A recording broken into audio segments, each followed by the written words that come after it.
পৌর শহরের ৭ নম্বর ওয়ার্ডের যে জগৎপট্টি বন্দর, সেই বন্দরে অবস্থান করতেছি। আমরা রাত্র ২টার দিকে সংবাদ পাই যে সরকারি জগৎপট্টি বন্দরের যে ব্যবসায়ী কোরবান এবং যে সেলিমে এই মিজানের যে ডেকোরেটরের ঘর, সেই ঘরে আগুন লাগার একটা সংবাদ পাই। সেখানে দ্রুতই আমরা যেটা জানতে পেরেছি যে স্বরূপকাঠি যে ফায়ার সার্ভিস দ্রুততা আসার কারণে পার্শ্ববর্তী দোকানগুলোর কোনো ক্ষতি হয়নি। এ সম্পর্কে আমরা জানার চেষ্টা করি যে দোকানের যে ব্যবসায়ী ছিলেন, সেই ব্যবসায়ীর যে ভ্রাতা, তার কাছ থেকে আমরা জানার চেষ্টা করব।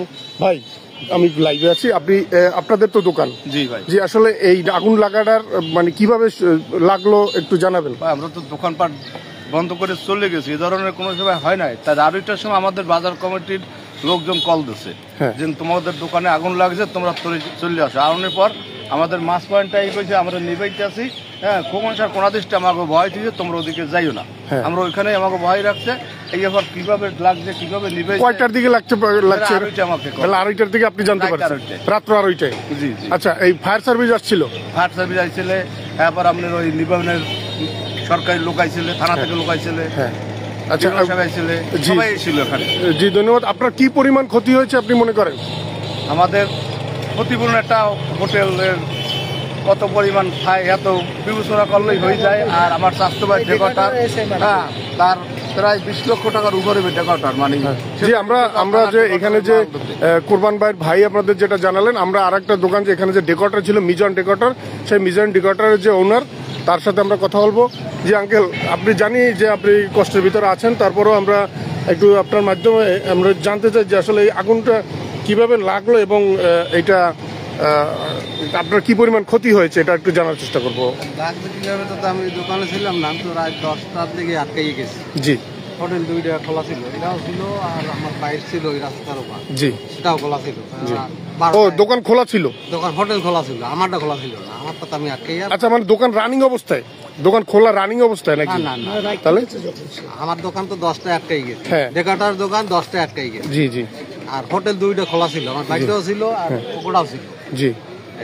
আর আমার বাইকগুলো আটকে গিয়েছে 12টায়। এরপর ওই ঘুমের না একটু পড়ছি। প্রভাবশালী বা অর্থনৈতিকভাবে ভালো না। যিনি আজকে যে হোটেলে যিনি ছিলেন, তিনিও তো স্বাভাবিক জীবনযাপন করতেছেন, অর্থনৈতিকতা বেশি ভালো না। আমি চাই যে বিত্তবান এবং বিশেষ করে সরকার এবং ইউন সাহেব মহোদয়ের মাধ্যমে যাতে ওনারা আরও মোটামুটি এই যে পুড়ে গেছে যাতে পুষাই উঠতে পারে সেই ব্যবস্থা করার জন্য, এবং যারা সামাজিকভাবে কাজকর্ম করতেছে, দায়িত্ব পালন করতেছে, তাদেরকে আমি আগাই আসার জন্য অনুরোধ করছি। যে যেমনটা শুনলেন যে আবুল কালাম আজাদ ভাই যেটা জানালেন যে সরকারি যারা বিত্তবান যারা আছেন তাদেরকে সহযোগিতা করার জন্য, আশ্বাস করার জন্য একটা মেসেজ দিয়েছেন।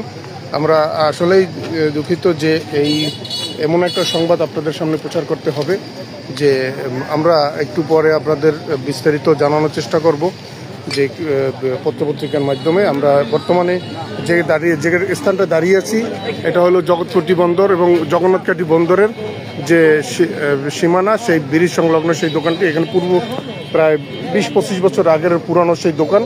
এখানে একটা হোটেল ছিল, একটা ডেকোরেটর ছিল। সেই ডেকোরেটরের হোটেলের এখানে যারা উপস্থিত আছেন তারা অনেকেই ধারণা করছেন যে হোটেল থেকেই এই আগুনটা লাগার সম্ভাবনা তারা দাবি করছেন। পাশাপাশি যে এখানে যে আমাদের মাংসপট্টি আছেন, মাংসপট্টির পাশাপাশি এখানে যে আরও যে পৌরসভার যে সরকারি যে ঘরগুলো আছেন, সেখানেও আগুন লাগার যে একটা স্থির চিত্র আমরা দেখতে পাচ্ছি। যে যদি ফায়ার সার্ভিস সময় মতো না আসতো, হয়তো পাশের ঘরগুলো হয়তো পুড়ে ছাই হয়ে যেত। হ্যাঁ হ্যাঁ হ্যাঁ।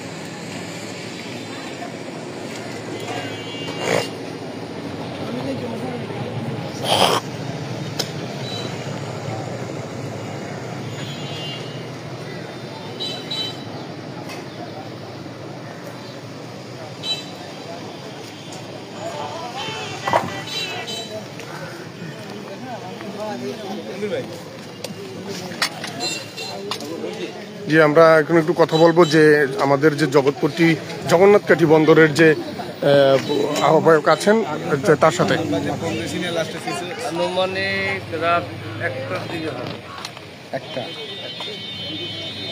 ভাই, আসসালামু আলাইকুম। আপনি তো এই জগন্নাথকাঠি বন্দরের দায়িত্বে আছেন, পাশাপাশি এই বন্দরটাও তো আপনাদের পাশেরই। আসলে এই যে আগুন লাগার বিষয়টা একটু আমি প্রধান উপদেষ্টা। ও এই বন্দরের আপনি প্রধান উপদেষ্টা। যে আমরা এখন প্রধান উপদেষ্টা এই যে জগৎপল্লী বন্দর, তার সাথে আমরা কথা বলতেছি। আসলে আমরা জানার চেষ্টা করবো যে তারা কিভাবে দেখছেন এই বিষয়টা। আগুন কয়টার দিকে লাগছেন আপনারা জানতে পারছেন?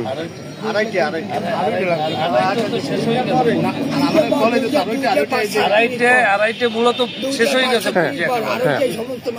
আমি যখন আর শুনছি, তখন আমি শুনছি যে ফায়ার সার্ভিস আসিয়া 2:30-3টের ভিতরে পুরে একবার শেষ হয়ে গেছে।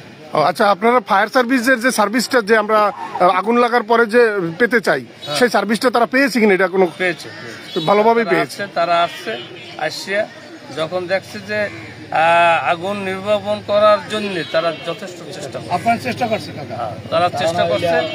এবং তার আর পার্শ্ববর্তী যদি তাদের যদি কঠিন ভূমিকা না থাকতো, তাহলে পার্শ্ববর্তী পশ্চিম পাশে এবং পূর্ব পাশে আরো 2-4টা দোকান পড়ে যেত।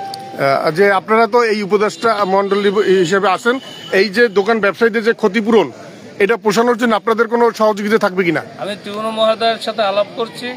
প্রয়োজন বোধে যারা দোকানদার যাদের ক্ষয়ক্ষতি হয়েছে তাদেরকে নিয়ে এবং এই বন্দর কমিটিকে নিয়ে টিউনো স্যারের সাথে আমরা আলোচনা করে দেখি, সরকারের কাছে আবেদন করে দেখি এদের পাশে থেকে এদের ক্ষতিপূরণের কি কাজ করা যায়। এবং আলোচনার মাধ্যমে ছাড়া তো এটা সম্ভব না।